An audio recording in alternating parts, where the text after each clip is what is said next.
We're continuing with Chapter 3, The Surviving Parent, the Negligent Parent. Some parents feel so overwhelmed by the task of having to raise children alone that they become unavailable, either emotionally or literally. In some cases, a child is temporarily placed with other relatives.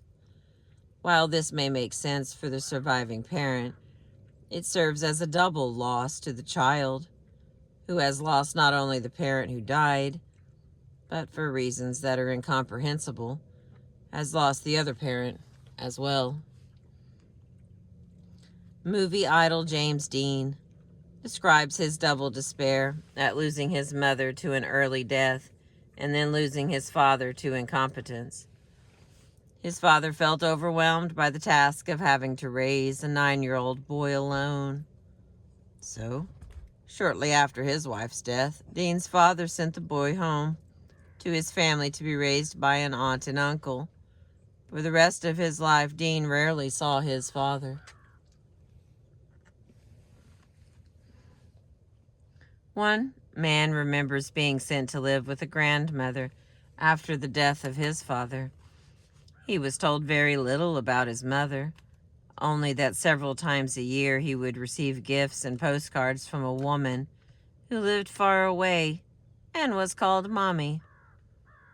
When he was reunited with his mother several years after his father's death, it was as if he was being introduced to a stranger, a woman who existed only in his imagination and who was no more real than the father who had died. As Charlotte Bronte's mother lay dying, she repeatedly said, "Oh, my poor children, my poor children." She knew that the stern and temperamental husband she was leaving behind would be unable to raise her 4 daughters and her 1 son. Bronte's father became angry and inconsolable following his wife's death. He retreated into his work, and friends recalled that his children roamed the hillsides like ragamuffins. Eventually unable to care for his daughters, Bronte placed the oldest girls in a boarding school.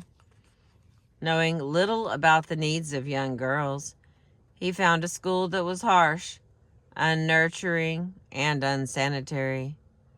Within months, his 2 oldest daughters were dead from tuberculosis. Charlotte Bronte quickly learned that the world was a harsh and cruel place, and that any care and nurturing she would get in her life, she would have to find for herself. Throughout her childhood, Bronte and her brothers, Branwell, invented a magical world about which they wrote stories, poems, and adventures. In this make-believe universe, they felt in control, nurtured, and loved. The two created a world quite different from the one in which they grew up and had felt so neglected and abandoned. Many children first feel neglect and abandonment when a surviving parent remarries. By remarrying, the parent seems to be embarking on a new life, forming a different family, and leaving the surviving child behind. One woman commented quite directly, "We lost my father to this other family. He chose them and just left us out." Once her father remarried, all of the pictures of her mother were removed from the home, and the life the family had enjoyed before her mother died was never spoken of again. Often the child is not included in the plans for remarriage, so that the announcement that the surviving parent is going to take another spouse seems unanticipated as the announcement of death. Tracy learned of her father's remarriage when she was visiting cousins over the summer. Her father called and said that he had met a woman from another town that they had married, and when Tracy returned home, this woman and her 2 daughters would be waiting to greet her. Tracy felt abandoned by her father, who now had a new family, a family with which he could be more spontaneous and more loving, a family in no way associated with the grief he still felt over the loss of his wife. Although Tracy does not remember feeling neglected or abandoned by her father at the time of his remarriage, she remembers keenly her response to his death 25 years later. Tracy's brothers decided to sit vigil in their father's hospital bedroom so that they could be present at the moment of his death. Tracy decided to stay away. She remembers thinking, what difference would it make? The man in bed didn't even look like my father. To me, he was already dead. So what did it matter if I wasn't there for or not for the actual moment he died? I realized then how he had really abandoned me when my mother had died a long time ago. Because of the close bond he and his father developed in the 3 years following his mother's death, Victor felt terribly abandoned when his father chose to remarry.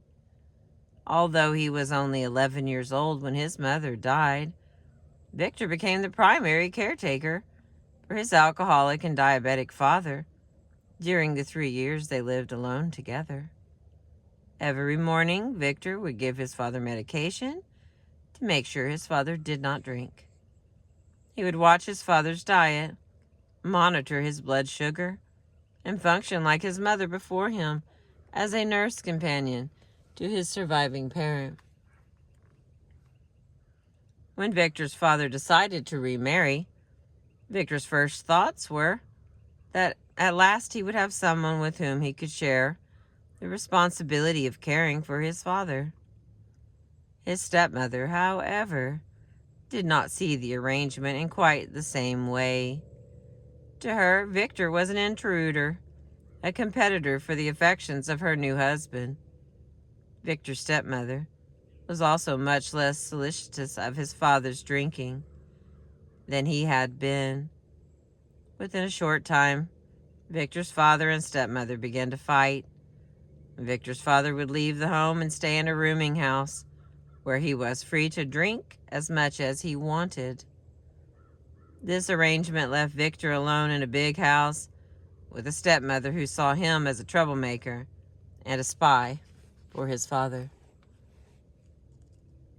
Victor remembers feeling totally abandoned by the father he had loved and for whom he had cared so diligently. Often when coming home from school, Victor would see his father's car parked in front of the rooming house and would know that his father was continuing his drunken binge away from home. Victor was excluded from the rooming house, and in his own home, he felt unloved and unwanted. Victor decided that the only way he could survive in this alien environment was to numb his own feelings, to act the part of the perfect good little boy, and to try desperately to fit in. 3 years after this mismatched marriage began, it ended with Victor's father's death. Victor was now totally abandoned. He was at home in a big house with a family that did not love and want him, and with no parents of his own. Ironically, however, he was also the man of the house. His father had chosen to leave all of his substantial wealth to Victor. So while he was an emotional burden for his new family, he was their financial lifeline. Eventually, Victor moved out of the family home to an apartment of his own. He remembers feeling as hurt and abandoned by the neglect of his father as he had been by the death of his mother years before.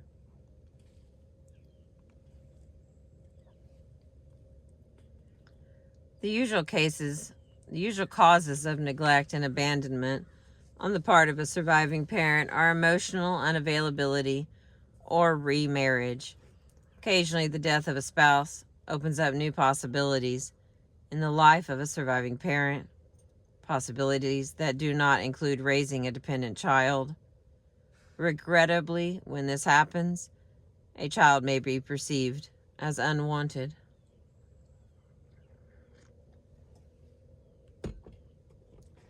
Rachel's story.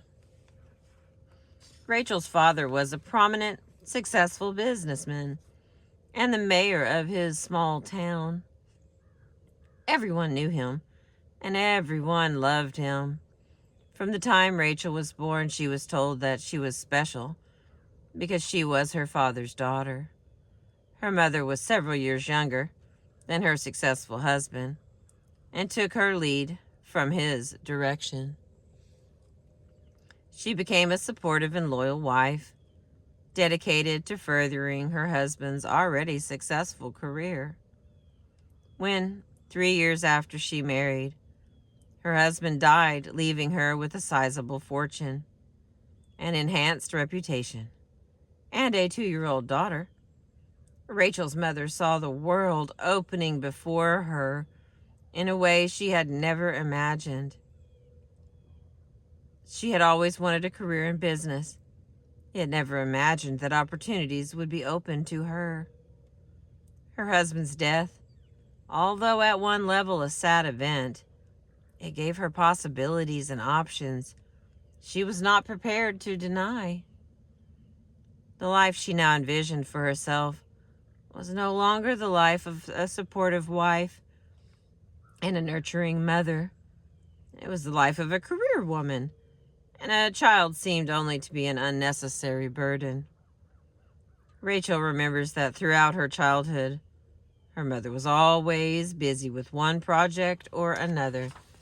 She invested in small businesses, became a property owner and a landlord, and gave generously to a variety of charities.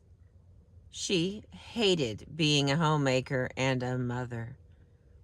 Rachel recalls that her mother rarely cooked and never cleaned their large house. In the small town where Rachel lived, Friday was a traditional cleaning day. Many of her friends would spend Friday afternoon, after school, cleaning with their mothers. Not Rachel. Her mother never cleaned the house, so there was no shared activity, and Rachel remembers being ashamed to bring friends to this large house that was in such disarray. Her mother also rarely cooked dinner, and often Rachel would come home to find some money and a note saying, "Go buy yourself something to eat." As soon as she was able to go off by herself, Rachel would leave home for the day, never leaving a message telling her mother where she was and not returning until after dark. Her mother never asked her where she had gone, and Rachel assumed that her mother really did not care. As long as she was out from underfoot, her mother was satisfied. When she would try to approach her mother to ask for some guidance or advice, her mother would respond with, "You had a wonderful father and you are a special child. What else do you need to know?" If school activities required the participation of a parent, Rachel was unable to attend. She remembers vividly a Girl Scout tea when all the girls prepared a lovely luncheon for their mothers. Only one mother failed to attend, Rachel's. When she would bring her report card home from school, Rachel would need to show her mother where to sign. If she asked her mother what she thought of the report card, her mother would often respond, "I didn't read it. I just assumed you're doing well." Birthdays were a burden for Rachel's mother, so she chose to forget them. Throughout her childhood, Rachel never remembers a birthday celebration. Not a card, not a cake, not a gift. This neglect happened despite the fact that Rachel would repeatedly remind her mother of her birthday the week before. prompting her mother and encouraging her to do something special. Her mother always failed to meet Rachel's hopes and expectations. Rachel spent much of her time alone, during which she developed a rich and elaborate fantasy world, a world in which she was a special child of her wonderful father. As soon as Rachel was old enough to ride a bicycle, she asked for one and began to take long rides. When she was moving through the air, the wind against her face, she would feel free of this barren home life.